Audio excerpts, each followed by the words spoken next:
So let me show you some of the products that you get in this car cleaning kit. So we're going to start off with the interior for a change, and we have their upholstery cleaner. So this is a lemon scented product. Everybody loves a good lemon scent, so it's already off to a good start. Now apparently this says it cleans and protects and it's safe and effective on all surfaces, but I think looking at the directions here, it's mainly aimed at spillages that you would get on your fabric. I think it's also important to note that it says that it does not leave any dull residue on the interior, whether that's the fabric or plastic, we'll have to find out.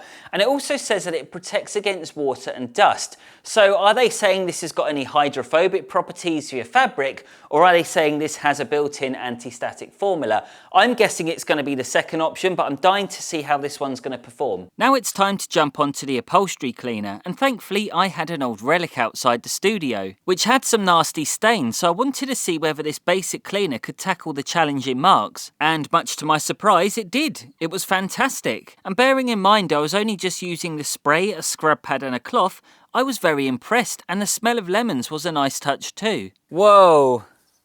Oh, look at the state of that. And I had more good news to report, as the Mustang mats were cleaning up nicely too. So we're beginning to make a comeback now, and I think the Goodyear kit could really redeem itself in the next challenge. But in first place, for me, was a standout winner, and that was the upholstery cleaner. Now when I used this yesterday, I had no problems. You could see in the footage the seats were horrendous. I sprayed it, I scrubbed it, I wiped it, and then I vacuumed the last bits up. No problems. And the smell of lemons was really nice too. So we got 4 half decent products, or should I say 4 good products. I think good's as far as I'm going to go.